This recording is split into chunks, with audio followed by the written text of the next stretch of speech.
அனைவருக்கும் வணக்கம்.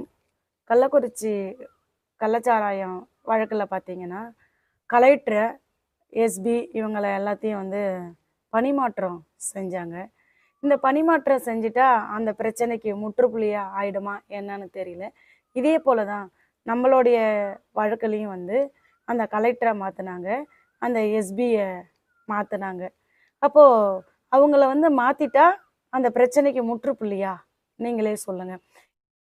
இப்போ நம்ம வழக்கில் கூட கலெக்டரும் எஸ்பி மாற்றுறாங்க அப்படின்னா, கலெக்டருக்கு அந்த பள்ளிக்கூடத்தில் ஏற்கனவே பர்மிஷன் இருக்கா இல்லையா ஹாஸ்டலுக்கு அப்படிங்கிறது கலெக்டருக்கு தெரிஞ்சிருக்கும். அங்கே இருக்கக்கூடிய எஸ்பிக்கும் அந்த பள்ளிக்கூடத்தில் என்னெல்லாம் நடக்குது போகுது அப்படிங்கிறது அவங்களுக்கெல்லாம் தெரியும். அப்போ தெரிஞ்சும் கண்டு கொள்ளாமல் தான் இருந்தாங்க.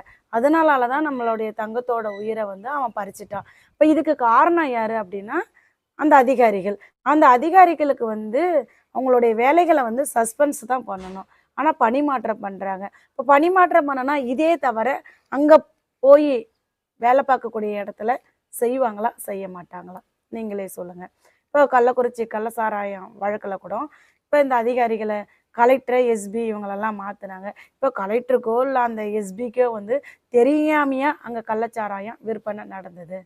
அங்கே இருக்கக்கூடிய அதிகாரிகளுக்கெல்லாம் தெரியும் தானே. நாங்கள் போயிட்டு போலீஸ்கிட்ட சொன்னாலோ இல்லை விற்கிறவனை சண்டை போட்டாலோ நாங்கள் மாமூல் கட்டுறோம், அவங்க ஒன்றும் எங்களை சும்மா விடலை, மாமூல் கட்டிட்டு தான் நாங்கள் விற்பனை செய்கிறோம் அப்படின்னு சொல்லியிருக்கிறாங்க. அப்போ மாமூலை வாங்கிக்கிட்டு விற்பனை பண்ணக்கூடிய அந்த அதிகாரிகளை என்ன பண்ணணும்? பணிமாற்றம் செஞ்சுட்டா போதுங்களா? அவங்களுக்கான தண்டனை எதுவும் கிடையாதா? அதே இடத்துல போய் அவங்க வேற இடத்துல வேலை பார்க்கும் போது இந்த தவறுகளை செய்வாங்களா செய்ய மாட்டாங்களா? நீங்களே சொல்லுங்கள். எத்தனையோ பேர் இப்போ அரசு வேலையில் இருக்கிறாங்க. அவங்கெல்லாம் அரசு வேலையில் இருக்கிறவங்கள பார்த்தீங்கன்னா, இப்போ ஒரு இடத்துக்கிட்ட இருந்து இன்னொரு இடத்துக்கு அவங்க ட்ரான்ஸ்ஃபர் வாங்கிட்டு போகணும் அப்படின்னா, ட்ரான்ஸ்ஃபருக்குன்னு சொல்லிட்டு ஒரு அமௌண்ட் அவங்க கட்டணும். அந்த அமௌண்ட்டை கட்டுனா தான் ஒரு இடத்துல இருந்து இன்னொரு இடத்துக்கு பணி மாற்றமே கிடைக்கும்.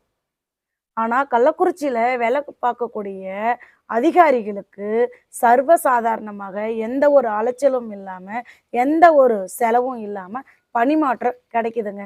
அரசு அதிகாரிகள்லாம் வேலை பார்க்கணும்னு நினச்சா நம்ம கள்ளக்குறிச்சியில் வேலை செஞ்சாங்கன்னா அவங்களுக்கு ஈஸியாக பணிமாற்றம் கிடைக்குங்க. பணிமாற்றத்துக்காக அவங்க எங்கேயும் அலையவும் தேவையில்ல, ₹10 செலவு பண்ணவும் தேவையில்ல. நம்ம தமிழக அரசே அவங்களுக்கு பணிமாற்றம் கொடுத்துருங்க. இதுதான் இப்போ 2 வருஷ காலமாக கள்ளக்குறிச்சியில் நடந்துக்கிட்டு இருக்கக்கூடிய மறுக்க முடியாத ஒரு உண்மைங்க. காவல்துறைக்கு பின்னாடியே கள்ளச்சாராயம் விற்கிது அப்படின்னா அங்கே இருக்கக்கூடிய போலீஸுக்கோ இருக்கக்கூடிய அதிகாரிகளுக்கு தெரியும். அப்போ ஏன் கண்டுக்காமல் இருந்தாங்க? இன்னைக்கு ஏழைகளோட உயிர்களுக்கு நம்ம தமிழக முதல்வர் ஒரு விலை நிர்ணயம் செஞ்சிட்டாருங்க. எல்லாரும் இன்னைக்கு எத்தனை பேர் சொல்கிறது இந்த மாதிரி 10 லட்சம் கொடுத்தது தவறு அப்படின்னு தான் எத்தனை பேர் சொல்லிக்கிட்டு இருக்காங்க. விழுப்புரத்தில் கள்ளசாராயம் குடித்தவங்க 13 பேத்துக்கும் 10 லட்ச ரூபா, உங்களுடைய உயிர்களுக்கு 10 லட்சம் விலை நிர்ணயம் செஞ்ச நம்ம தமிழக முதல்வர். விழுப்புரத்தில் இப்படி ஒரு சம்பவம் நடந்த அன்னைக்கு நம்ம தமிழக முதலமைச்சர் முற்றுப்புள்ளி வச்சிருக்கணும்.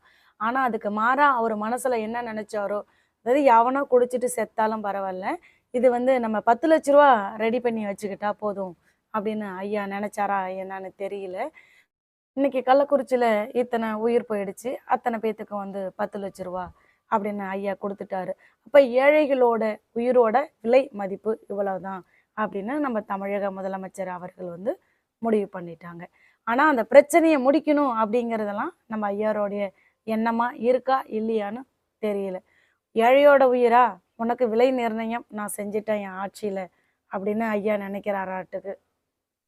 ஐயா முதல்வர் அவர்களே, கள்ளக்குறிச்சியில் ஏற்கனவே என் தங்கத்துக்கு இப்படி ஒரு சம்பவம் நடந்தும் விழுப்புரத்தில் 13 உயிர் பலி போயும் மக்கள் உங்கள் மீது பெரும் நம்பிக்கை வச்சிருக்கிறாங்க. இன்னைக்கு இந்த 59 உயிர் கள்ளச்சாராயத்தில் பிரிஞ்சதே போதுமா ஐயா? இனியாவது நீங்கள் சிறப்பாக பணியாற்றி எந்த ஒரு உயிரும் போகாமல் வருமுன் காப்போம் அப்படின்னு காக்க வேண்டும் ஐயா.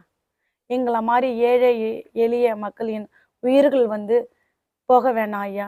அதுக்கு பாதுகாப்பை கொடுங்க, அதுக்கான தக்க நடவடிக்கை எடுங்க ஐயா.